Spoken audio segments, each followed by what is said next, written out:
Welcome to Transformative or Traditional. We are here to verify or debunk current news headlines, events, or policies. Here to help us is our guest, Ron Kubit, along with his expertise in rural healthcare and health tech.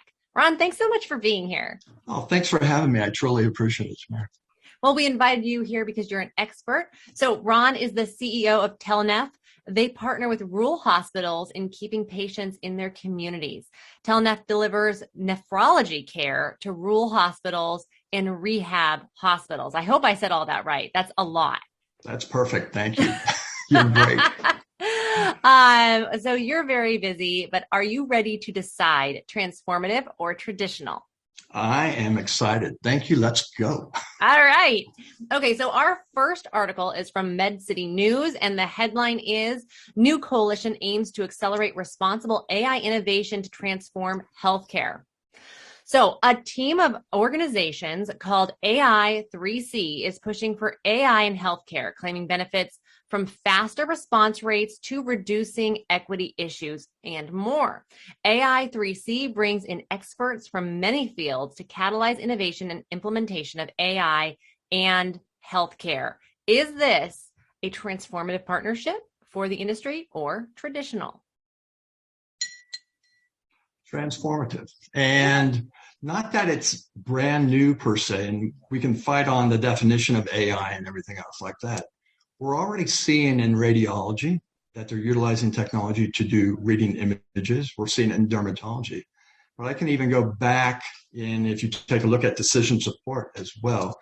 In 2007, we created an application called pharmacogenomic. What we were able to do was based upon people's HCYP genes, based upon the drugs that they were taking currently, based upon over-the-counter weight, ethnic background, we were able to predict what drugs worked, what drugs didn't work. And to give you an example of actually how it did work is that we had a doctor that had a patient that had Parkinson's, that they had the shakes and things like that. And what they realized was the individual did not have Parkinson's. What they did was had a drug cocktail, drug interaction issue. As soon as they took some of the drugs off, what they were able to do was that individual lost all Parkinson's type of symptoms. So when this technology is coming out, the biggest issue that we ran into during our time was payment. I think you'll hear a lot about in healthcare. It's about payment issues. There's a lot of technology that can be implemented right away, but what holds it back is actually payment reform. So it's transformative. All right. I love when I hear that something is transformative. That excites me. So let's see. We've got one for transformative. Let's go into the next one. This is from EIN News. So healthcare markets shift from audio-video oriented telehealth to virtual care, providers extending care into the home. So this is right up your alley. The continuous of care model, which is called Genie MD, includes a variety of services beyond phone and video to remote monitoring and management. Using a variety of technologies ranging from AI to cloud computing, Genie MD has the opportunity to revolutionize home hospital healthcare. What do you think? Transformative or traditional? Well, I'm going to go and say it's a little bit traditional on this one. And the reason why is, do you have a smartphone? It can actually track you. You can do number of steps. If you got a Strava application, it'll tell you how fast you're riding your bike, how many elevation gain and things like that. We created this type of application way back in 2006 with Alere Medical, which was doing chronic disease management.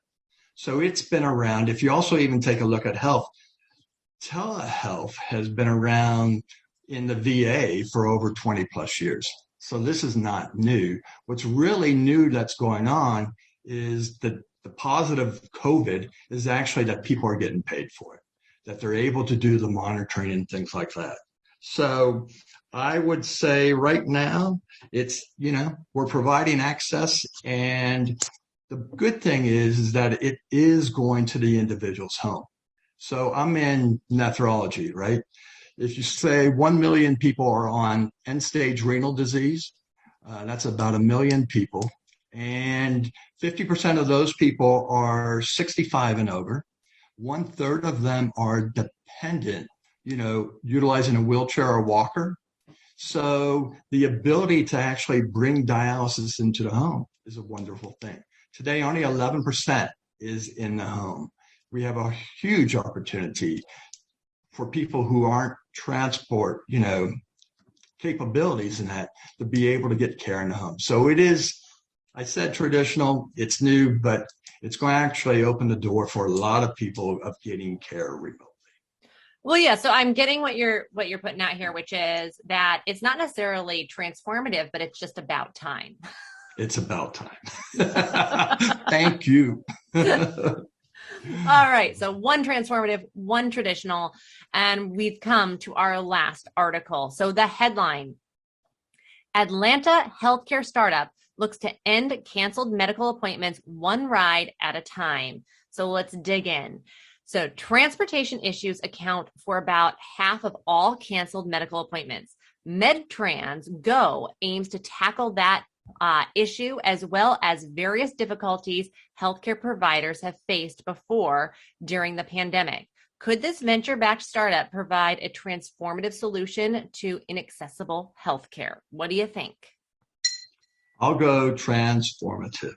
Okay. Oh. And the reason why is that when people aren't getting care, they're going to get sicker, right? And it is an avenue to help people right now of getting care. There's multiple solutions, which a lot of people don't realize how big transportation cost is in healthcare. So I'm in chronic kidney disease area. If we take a look at back what we were talking about before, end-stage renal disease, people who are on dialysis, we already talked about how transportation dependent they are, right? The cost for those 1 million patients is $3 billion annually. That's $3,000 per patient. If you take a look at 50% of that cost, $1.5 billion is for ambulance service, but that only represents 5%. 95% of transportation is the other 1.5 billion. 5% is just ambulance. And what we're looking at it from that standpoint is how can you reduce that, but how can you keep people local? So I think what they're doing is a great solution. I think another great solution would be we've all gone, well, we used to go to shopping centers. Wouldn't it be amazing to have a healthcare center? Here in Denver, we have the Anschutz Medical Center, where you can actually get a lot of there's the VA, there's Children's Hospital, there's University Hospital, there's the Oncology Center there and things like that. Transportation is why a lot of people don't do follow-ups. So congratulations to them. That's amazing. I'm excited. I really love it when we have at least two transformative solutions. So that is it. Ron, thank you for diving in and debunking ESG and SDG items today. But before we let you go, I want to know something that you're working on that we can share with our community that you're excited about. Really excited about what we're doing is just within the Colorado market right now. A lot of these rural hospitals, and when you take a look at rural hospitals, there's over 1,500 rural hospitals. There's medium-sized hospitals that equate to, you add the critical access hospitals, the small hospitals of 52 beds or whatever. That's 2,500 of the hospitals. A lot of them do not have a nephrologist in their town, nor do they have dialysis within the hospital. So, for example, in Colorado, they have to drive either 60 or 90 miles away. What we're able to do is provide the end-to-end service. We provide the nephrology dialysis machine in the hospital. We provide a nephrologist on call 24/7 for them. And now all those patients that would have a broken femur or anything else like that can go to their ER, stay in their town. Their loved ones can visit them, and they're not driving 60 or 90 miles. They're getting care local. And I think that's what healthcare is about, delivering care locally. That's so amazing. Thank you for asking that. Well, how can people follow your work? They can follow our work. We're at www.telenephlllc.com, and they can reach out to me as rkubit@teleneph.com, or they can even call me, 303-596-8945. That's amazing. All Thank right. you.